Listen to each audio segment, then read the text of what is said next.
अध्याय 9 इष्ट निष्ठा।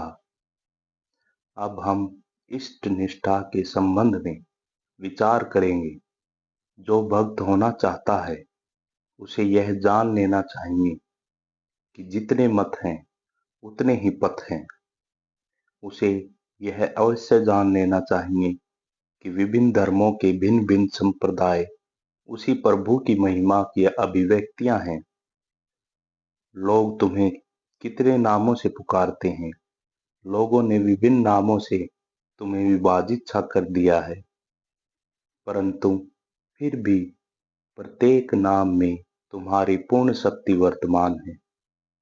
इन सभी नामों से तुम उपासक हो, प्राप्त हो जाते हो। यदि हृदय में तुम्हारे प्रति एकांतिक अनुराग रहे तो तुम्हें पुकारने का कोई निर्दिष्ट समय भी नहीं। तुम्हें पाना इतना सहज होते हुए भी मेरे प्रभु, यह मेरा दुर्भाग्य ही है जो तुम्हारे प्रति मेरा अनुराग नहीं हुआ। इतना ही नहीं, भक्त को यह भी ध्यान रखना चाहिए कि अन्य धर्म संप्रदायों के तेजस्वी प्रवर्तकों के प्रति उसके मन में घृणा उत्पन्न न हो और वह उनकी निंदा न करे और न कभी उनकी निंदा सुने। ऐसे लोग वास्तव में बहुत थोड़े हैं जो महान उद्धार तथा दूसरों के गुण परखने में समर्थ हो और साथ ही प्रगाढ़ प्रेम संपन्न ही हो। बहुधा हम देखते हैं कि उद्धार भावापन संप्रदाय अपने धर्मादर्श के प्रति प्रेम की गंभीरता खो बैठते हैं।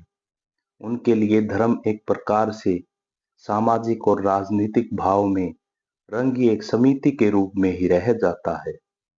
और दूसरी ओर ये संकीर्ण संप्रदाय के लोग हैं जो अपने अपने इष्ट के प्रति बड़ी भक्ति प्रदर्शित तो करते हैं, पर उन्हें इस भक्ति का प्रत्येक कण अपने से भिन्न मत वालों के लिए प्रति केवल घृणा से प्राप्त हुआ है। कैसा अच्छा होता यदि भगवान की दया से यह संसार ऐसे लोगों से भरा होता जो परम उद्धार के साथ ही गंभीर प्रेम संपन्न हो, पर खेद है ऐसे लोग बहुत थोड़े होते हैं।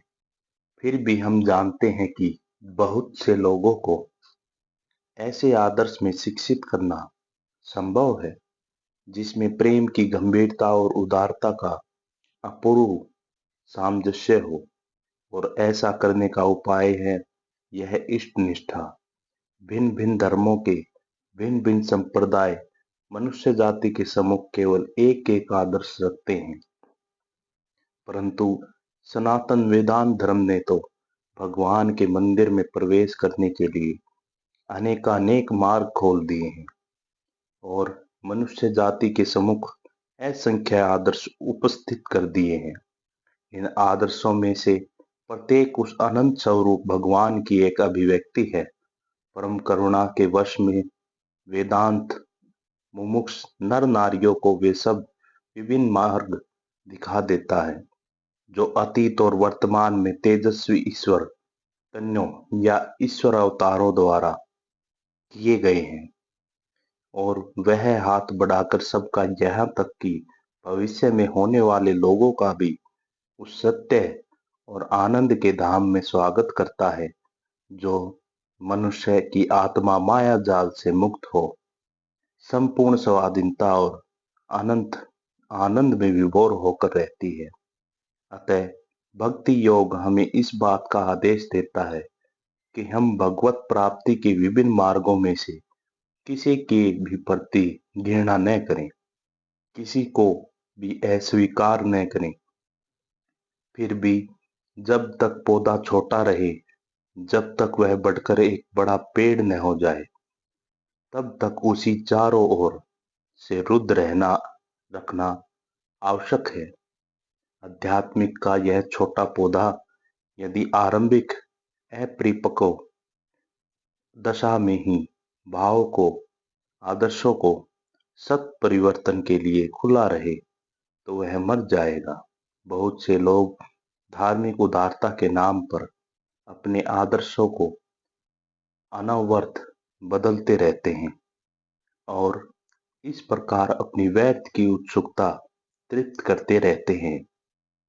सदा नई बातें सुनने के लिए लालायित रहना उनके लिए एक बीमारी सा, एक नशा सा हो जाता है। अक्षणिक संन्यायिक उत्तेजना के लिए ही वे नई नई बातें सुनना चाहते हैं और जब इस प्रकार की उत्तेजना देने वाली एक बात का असर उनके मन पर से चला जाता है, तब वे दूसरी बात सुनने को तैयार हो जाते हैं। उनके लिए धर्म एक प्रकार से अफीम के नशे के समान है और बस उसका वही अंत हो जाता है। भगवान श्री राम कृष्ण कहते थे, एक दूसरे भी प्रकार का मनुष्य है जिसकी उपमा समुद्र की सीपी से दी जा सकती है। सीपी समुद्र की तरह छोड़कर स्वाति नक्षत्र के पानी की एक बूंद लेने के लिए ऊपर उठ जाती है और मुंह खोले हुए सतह पर तैरती है।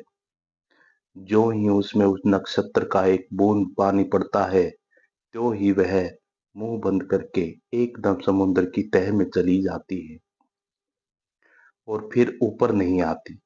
इसी तरह यह दूसरे प्रकार का तत्व पिपासु विश्वासी साधक गुरु मंत्र रूप जल बिंदु पाकर साधना के अगाध समुद्र में डूब जाता है और तनक भी इधर उधर देखता तक नहीं। इष्ट निष्ठा का भाव प्रकट करने के लिए यह एक अत्यंत हृदयस्पर्शी और आलंकारिक उदाहरण है और इतनी सुंदर उपमा शायद ही पहले कभी दी गई हो। साधक के लिए आरंभिक दशा में यह एक निष्ठा नितांत आवश्यक है। हनुमान जी के समान उसे भी यह भाव रखना चाहिए। यद्यपि परमात्म दृष्टि से लक्ष्मीपति और सीतापति दोनों एक हैं, तथापि मेरे सर्वस्व तो वे ही कमल लोचन श्री राम हैं। अथवा हिंदी के एक संत कवि ने जैसा कहा है, सबके साथ बैठो, सबके साथ मिष्ट भाषण करो, सबका नाम लो और सबसे हाँ हाँ करते रहो, पर अपना स्थान मत छोड़ो, अर्थात अपना भाव दृढ़ रखो। उसे भी ऐसा करना चाहिए। तब यदि साधक सच्चे निष्कपट भाव से साधना करे तो गुरु के दिए हुए बीज मंत्र के प्रभाव से ही पराभक्ति और परम ज्ञान रूप विराट वट वृक्ष उत्पन्न होकर सब दिशाओं में अपनी शाखाएं और जड़ें फैलाता हुआ धर्म के संपूर्ण क्षेत्र को आच्छादित कर देगा। तभी सच्चे भक्त को यह अनुभव होगा कि उसका अपना ही इष्ट देव विभिन्न संप्रदायों में विभिन्न नामों और विभिन्न रूपों से पूजित हो रहा है।